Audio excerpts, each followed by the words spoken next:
You're listening to Voice of Aroha from Wellington Access Radio 106.1 FM. Today we are coming with a new guest and a new topic. It's just interesting topic, an interesting person to know, to show you, and you guys listening, you will hear the story of the person in a short now. But before that, I want to say thank you to our sponsor and partners, Host International New Zealand, Wellington Access Radio, and Changemaker Resettlement Forum for supporting this program. And there was a lot of things going on in New Zealand recently, and I hope you guys have enjoyed your holidays, the listeners. Today, we have a special guest in studio. It's named Shaima Arif. Shaima, how are you doing? I'm good, thank you. How are you? Thank you. It's good to be in the studio. I feel very VIP. Yeah, very welcome. We are so glad to have you here today. Very honored. So how was your weekend and the week going? How was the weekend? I went for a walk. It was nice and sunny. I don't go out a lot. I'm really introverted, by the way. So finally got out for a bit and just got to see the sunshine. I went to the Ataturk Memorial Park, which I have some questions about in my mind. But it was a nice walk anyways, and just spend it with my cat, I guess, for the rest of the day. How was yours? Oh, that's just great. Chilling, doing some work. Oh, no. Well, yeah, it was great. Sunday, but with a bit windy. It's fine. It's Wellington. Today was cold. Yes. Yeah, it I was felt cold. really, really cold. So from your visit, I see you went to a place, then you have a questions. Now we will come. Tell us, before we go into details, tell us and tell the audience who you are. Who is Shaima? Sure. Cool. So my name is Shaima Arif. I am a Syrian, Iraqi, New Zealander. So second generation immigrant. I am from Tamaki Makaurau in Kirikiriroa, but I currently live here in Te Whanganui Aotearoa since January 2020 because I moved here for work. I'm a human rights advisor. And prior to that, I was working in Tamaki Makaurau as a refugee and human rights lawyer. That's kind of, I guess, a general gist of who I am, I suppose. Very welcome. Very welcome. Kia too. And it's interesting to see, I will start with about the identity, because I heard that you're Syrian, Palestinian? Or no, Iraqi. I'm not. Sorry, if you say I'm Palestinian, I'll accept it. It's fine. I would love to be Palestinian. Dad's Iraqi and mom's Syrian. Okay, and New Zealanders as well. You. I guess I identify as a New Zealander just because it's the only home that I've known, but because I've never been to Iraq or Syria, unfortunately. I think I did my DNA test recently. I'm not going to go into that, but it's a lot more ethnically diverse than I expected. But yes, I'm dad's basically Iraqi and mom's Syrian. Very welcome. Yeah. And that's just really nice how you're identifying yourself. And also you are a human rights advisor.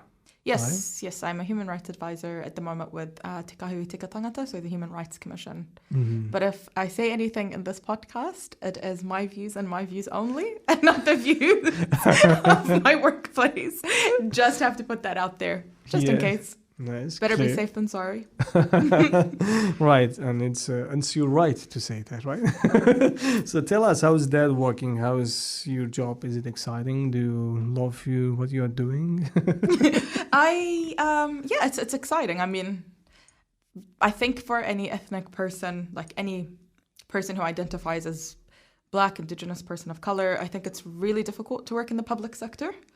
It's very challenging, but alhamdulillah, you take you do what you can with the roles that you have, and that's what I'm doing at the moment. And so I really do miss practicing law, I really miss it. But I had to take a step back, I think, from that. It was really challenging for that year that I was working as a lawyer, and it's kind of taking a step back and doing more kind of project work and stuff, so that's quite nice. And also just deepening my knowledge with human rights, which is something that I'm very passionate about, and that's the only reason I did my law degree. Because of, refugee rights and human rights and all of that sort of stuff. So, alhamdulillah, it's good. I feel like I just sometimes miss the grassroots community stuff. So it's important to balance that out, to do your mahi, the 9-to-5 work as a public servant, but also outside of that, remember what your kind of roots are and to continue doing community work, I guess, to fill your cup. Yeah. Good. And how is important to you when a voice like you from ethnic backgrounds to have it in such a organization working with Human Rights Commission? Yeah, it's an interesting partai, and I think an important one. I think there's a lot of intersectionalities. I think diversity in general is quite important, right? Like whether it's gender diversity, religious diversity, ethnic diversity, XYZ, and even having, the intersection of people with lived experience of disability, amongst other things. But I think they're not mutually exclusive. Like you can have all of them existing together, I guess, and that representation existing in an entity. And I worry sometimes that ethnic people get left behind because workplaces want to say, oh, we have like gender diversity, we have disability, we have people from diverse backgrounds like the rainbow community, so therefore we don't need ethnic diversity. And I think that's a myth. Like I think that's a really dangerous way of thinking, because ethnic diversity absolutely is so crucial, is so important, and having people seeing their selves and their cultures represented in the workplace is so incredibly important, especially in positions of leadership. Because when you're in a position of leadership, you have lived experience of what your communities are going through. And so you can bring people along, you can bring issues along, you can really progress a lot of that work that relates to a lot of diverse communities, or ethnically diverse communities, I guess. So I think it's incredibly important. I think we're in 2021, so I think it should not be acceptable for any workplace to be sitting on a table talking about a community group without having people from that community sitting with them on the table. I think it's just not acceptable anymore. So absolutely, ethnic diversity and just diversity in general is so incredibly crucial in any workplace. Yeah, very right. It's also like the same when people say nothing about us without us. Yeah. By the community, for the community. Exactly, you know, and that's we should kind of have that basic rule for every kind of issue or communities when we talk. Yeah, if we're talking about, for instance, issues about specific community for disabilities, we need to have the representative of this community present, or rainbow community, or refugee, or migrant, and etc. And the thing is, like, we're a population of 5 million. You can't tell me that. You can't tell me that there's nobody from those communities that's excelling and has expertise and, lived experience and professional experience in those specific kaupapa. Like, you just can't tell me that they don't exist. So absolutely, I think you're right. Like, you hit the nail on the head. If you have jobs that require talking about a specific topic, then why not have people with lived and professional experience? Exactly. And also, especially what do you think about your thoughts about some organization or agencies where, they say we represent this kind of voice, for instance, the ethnic or refugees, but while from they are not having a living experience, they could have a professional experience. Do you think that kind of voice will be 100% accuracy without the current people itself who, for instance, like this, you cannot feel the pain unless you have the pain, right? The one who have a pain, he will feel and he will describe and express how something is paining me. Yeah. So there's a lot of people, we see them in terms, especially leadership positions. That's the positions that we need more diverse people to take decisions. What are your thoughts when the other organizations who are dominating those kind of sectors and say we are representing this and that? Well, in reality, they are not like that. Yeah. Do you think it's important we have real representation from community itself? Yep. It's a very good question, and I think one that affects a lot of BIPOC, Black Indigenous people of color, like you, especially Rangatahi within those spaces. I think one thing I would say is lived experience, unfortunately, in colonial settings, so in Aotearoa, Australia, Canada, XYZ, but especially I think in the New Zealand context, lived experience of communities of color are not seen, and the other diverse background is not actually taken as serious as professional experience. So I was talking to my friend about this recently because something had happened to me. And he said, you know what, like the colonial way of thinking is so bad. Like they don't understand that when you were a kid, when we grew up as kids, we were already gaining experience because we had to be the spokespeople of our family, of our parents. We had to do a lot of the mahi. We had to be the middle person between our family and others when it comes to like living in the West and in the diaspora. So we have that growing up, and it's what builds us. So it's what creates our passions. There's a reason that a lot of immigrant families have high achieving kids. So I think it's absolutely just so integral for these colonial systems to decolonize and to start accepting lived experience to be on the same level as professional experience. And so coming to your question, I think about when there's not representation of people with lived experience and roles that are relevant to specific communities. Again, we're in 2021. I think it's just become really old and boring to have, and I'm really blunt about this. I think a lot of young people from our backgrounds are quite blunt about this because it's enough. For 150 years, Pākehā have ruled Aotearoa New Zealand. They've had their privilege. They've been able to insert themselves in specific spaces and kind of build their careers off of the struggles of migrant, immigrant, refugees, asylum seekers, indigenous peoples. They've literally built their careers off of their traumas. Enough is enough. Enough is enough. We have voices now. You don't need to be white people don't need to be the voice of the voiceless because we already have voices. You just need to pass us the microphone. Let us get on with our work. Let us get, done with it. And if you want to be a good ally, then you sit down beside us. You can guide us. You can advise us. You can hype us up. But that's about as far as it goes. There was a place and time for white people to be taking the microphone. And since maybe about 5 years ago, it's gotten really boring, to be honest, and we just need to move away from that. So, I think it's integral. You can't really understand the kaupapa and relate to the people and see people as your equals if you're pretty much stealing the space from them, if you're recolonizing the space. I hope that answers your question a little bit. I don't mean to sound pessimistic. I just feel like it happens a lot in front of me. And like I had mentioned just before, like there's a webinar next week on asylum seekers and refugees, and 95% of the speakers are all Pākehā with no lived experience. They don't know what it means to be a refugee. But there are incredible people with refugee and asylum seeker backgrounds who have gone through the process and are advocates. Why aren't you giving them the microphone and letting them speak, Definitely. Very well said, my friend Shema. And especially...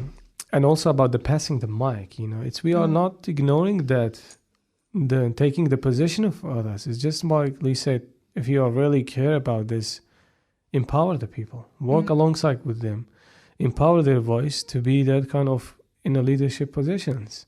Absolutely. And we share the table together. Yeah. Instead of, because the people who come from refugee migrant backgrounds to this country, looking to contribute what they bring with themselves, Despite being, okay, this is a new home and all of that, we are thankful for peace and stuff. But at the end of the day, we want also to contribute to our new home. Yeah. Right? If you open your door to me, then to say, welcome, this is your home again.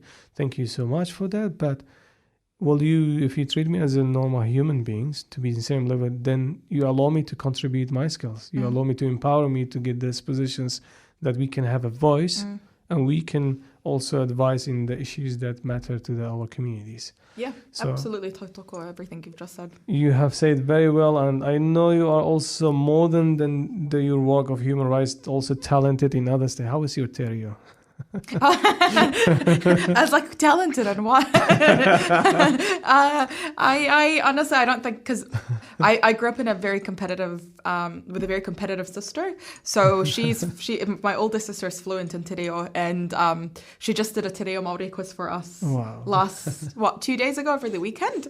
I got so angry. I was like, you're always just trying to show off. I think for me, I'm still learning Te Reo Māori. I'm still trying my best to put an effort into it, but I need to go back to fully investing. Do you know what I mean? Yeah. Not just taking it as like every few days I'll learn something here and there. I think for me it's really, because I did Te Wānanga o Aotearoa back in 2017. I think it's time that I really invest in that again, like have a proper 3 hours a week at least to do it. Because if you don't practice Te Reo, then you lose it, I guess. So Yeah. So I'm ashamed to say that I'm still on my Te Reo journey at the moment. Yeah. Yeah, but I know you speak good, very good. It's just a few phrases here and there, and I say them fast, so people think that I know what I'm saying. No, you're doing great. And plus of that, I know you as a community person, you're also very active within the community and stuff you do. So recently, if we want to talk about the initiative you are leading, do you want to tell more the audience about Yeah, it? sure. So I do have, the organization that I kind of started in 2019 after the terrorist attacks, shortly after. It's called Dar es Salaam or Te Whare Rangi Mārie, which translates into House of Peace. And I think growing up in New Zealand, I just didn't feel very connected to the communities I'm supposed to feel connected to. I didn't feel like there was a community here, and I never felt kind of that, I could feel a sense of peace. So I guess this kaupapa was to create a house of peace or a safe space for ethnic rangatahi, but specifically rangatahi of colour, who are in Aotearoa, New Zealand, and what we could do is we can empower them through different initiatives that we do. So very small team. It's me, my sister, and my friend. And since then, we've done like a grieving with trauma, coping with trauma workshop. So that was in 2019. It was a really good number of rangatahi who attended it. We did a meet the candidates hui, and we do some online webinars as well, just to touch on things that I guess impact young people. Yeah. Sounds good. And it's also what a very beautiful name.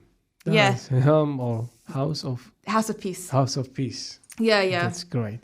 And are you doing any podcast stuff with it? So I have to say, I love the name House of Peace so much that I decided, because I've always wanted to do a podcast, but I've just been really busy with everything. But I just put my head down and I said, I'm going to do it. And the reason, I'll tell you the background, is because of lockdown that I pushed me to do this. I'm a type of person that feels really claustrophobic at times. I'm introverted, but I feel claustrophobic. And I don't know, I just one day felt like I'm so disconnected from the outside world. I don't know if it's the same thing for you, but for me, like Palestine, Syria, our homelands, like that kind of kaupapa is really important. And with this whole pandemic, I just felt really isolated and I felt really disconnected. So I started rewatching some Syrian-related kind of footage, and that I guess was one of the reasons that I thought, you know what, I want to do a podcast that can bridge the divide between people here in New Zealand and people overseas, so we can share stories across the oceans, I guess, specifically highlighting the stories of Black Indigenous people of colour. So I called it House of Peace Podcast, but it's actually not related to the House of Peace initiative that I have, the organization. Okay. They're separate. Yeah. So, they're completely separate. But I just wanted to call it House of Peace because I wanted the podcast to feel also kind of like a safe space where we weren't going to judge, and it was just sharing of stories. Definitely. Yeah. And we congratulate you on that work and keep it up. Thank you. Because also this program have helped us as well a lot, because in lockdown, especially in 2020, that we have done and hosted too many guests who come to the show, which is both way. We engage with the community, engage the guests, and we learn also a lot from the people that come to the show, the stories they share, the knowledge they have, and etc. Yeah. So congrats on that and keep it up. Thank you. And we're looking forward that when you share stories and stuff, we may promote it also in the social media. Yeah, of course. I'll keep you guys updated. How the people will listen to it? So we officially launched the first episode today. It's on Spotify. So you just have to look House of Peace Podcast, find the picture of the girl wearing the hijab, and that's the one. Our first episode was with Sean Binder, who is currently facing trial for saving lives in Greece. His hearing is on the 18th of November. So please do listen to the podcast so that you can find out how you can help them as well during this situation that they're in. Yeah, sounds great. And we're looking forward for it. Yeah, sweet. That's great. And moving on more, Shema, what else you want to tell us, the community, other stuff you do? Anything else you do in the community? Because you're an activist as well.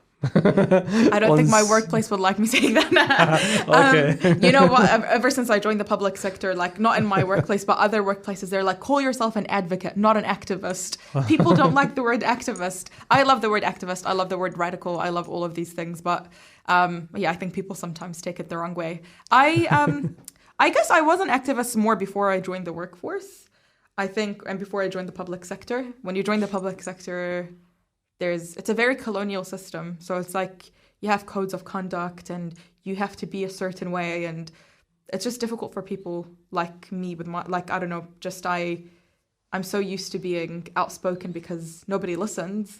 So you have to try to raise your voice even more, right? And then joining the public sector, they're expected you to just be quiet, do your work, don't argue, just get on with it, which is quite difficult.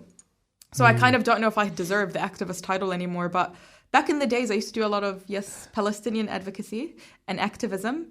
And I actually, funny story, got kicked out of my lecture one time by a Zionist lecturer when I was 19 years old at Waikato University.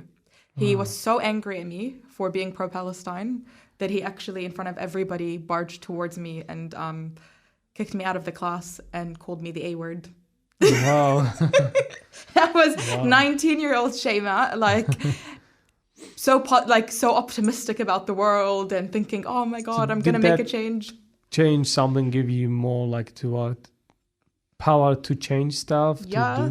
I mean, in the long term, yes. At the time, as soon as he closed the door, I started crying. I was so scared. I just didn't want him to see me cry. But afterwards, it was nice because I used to walk around campus and I remember people because I wrote it on Facebook at that time, what happened. And so people were coming up to me and being like, yeah, like I really support what you've done. And like, well, somebody two people ended up dropping out of his class on the same day when that happened to me. And I remember walking in campus and somebody, as a 19-year-old, it was something big, somebody saying, oh, you're my hero. And I was thinking, oh my God, people care about Palestine, you know? So it definitely did encourage me. But that lecturer, just absolutely vile. I'm so happy he's left the university now. I can mention his name if you want to add a little drama. It's free mic for you, yeah. And hope he's listening and he get whoever you are now, which is we are so proud of you, all the achievement you have done. Thanks. The things you are doing as well is really contributing very well to all the society and our specific communities as well.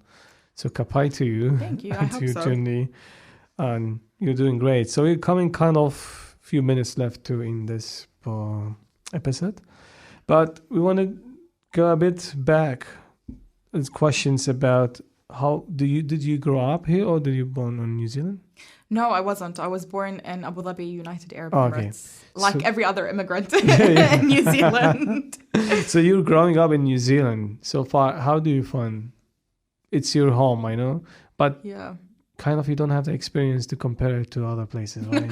The only comparison is Emirat, because I did some of my schooling in the United Arab Emirates. I think growing up as a third culture kid is always not the best, to be honest. But my journey with my identity is really complex. So I didn't wear the hijab until I was just before I turned 17, like when I was graduating high school. So because if you guys can hear me, you can't see me, but I am unfortunately what a lot of people call white passing.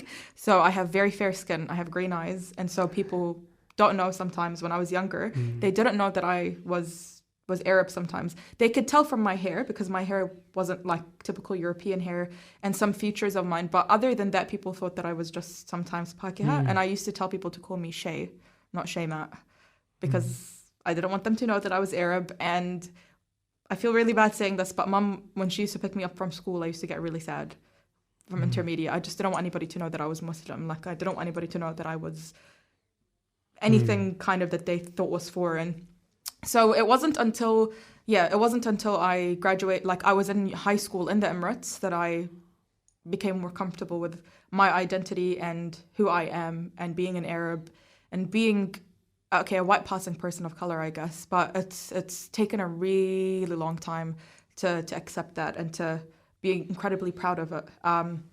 So I think, again, third culture kid is very difficult. You don't fit in any world. You know what I mean? Yeah, right. But at the end, the results where you are now is just great that you see the challenges, the things that come in the way of many people, which is unfortunate that in that time when we are kids, we don't want to this kind of challenges come, because we just third, like people from ethnic background, they need to live normal life as any other kids. Yeah, Right. exactly. We sometimes, a lot of times, we miss this, either from the home countries or the places where we settle as the migrants or as the refugees, or anyway that we come in the other country. It's very hard. Exactly. But all this, I think, don't stop us that to make a difference in the future of the Yeah. things, which is, look, your journey is really influenced because from something that where you were at, and look at you now where you are as a great voice in a community in the general, and all the work that you do, and plus you're proud about the identity where you are now, which is, it's same things happening to us, Emil, because a kind of, or you can say it, and for me, my journey, it was, my identity was kind of brainwashed, taken from me somehow, which I was supporting that without knowing, until I grow up a little bit more, understanding and reading about my ancestor and stuff. Then I understand, okay, now we do have a Yeah, I language, can we do imagine have your a style. story. Yeah, I can imagine your story would actually be even more complicated than mine. But I think the same thing you think about me is the same thing I think about yourself and definitely. others in Voices of Aroha that have created this movement and these spaces for other people to share their stories and their journeys and identities. So I think, yeah, it's just about supporting each other, because I think we're all in exile. We're all in the diaspora. We're all disconnected from our homelands. And we're in the West. So might as well, I guess, support each other throughout this journey to, like you said, contribute to the New Zealand society, contribute to the welfare of, Tino Rangatiratanga and Indigenous rights, and also contribute to our own people and our own communities, I guess. It's just important to maintain that solidarity, I suppose. Yes, Yeah. definitely. And that's one of the reasons that this microphone and this show is there. Yep. It's about to raise the voice of the communities to people tell their own stories. And especially for all the listeners who are listening to us in English, right? In English language who are listening to us, because we speak different language. Yeah. And we come from different cultures. So, But I have to say, yeah. Voices of Aroha 2030 will be in Te Reo Māori, inshallah. Yeah. All of us will be here speaking Te Reo, So if- and that's it. We have to make that a plan, a strategy. 2030, You 2035 guys. maybe, something like that. or maybe before that, Yeah, if you maybe. join the team. I like that. That's what solidarity is. Let's support each other so that we can all speak Te Reo in the next 5 years or so. Definitely. I like that. Yep, And thank it's a you good for plan. sharing that. That's our strategy for 2030. Yeah, Here I'm we keen. go. I'm keen, honestly. Yeah, thank you for that, Shayman. Really glad to having you, and it was really good conversation with you, knowing about you, your kupapa, your work, and the challenges that you face during your life and all of that things. Thank you for sharing that. Thank you. We are coming to kind of ending this part of the episode. The microphone is for you. If you want to have any message for the youth, any message for the people, listeners.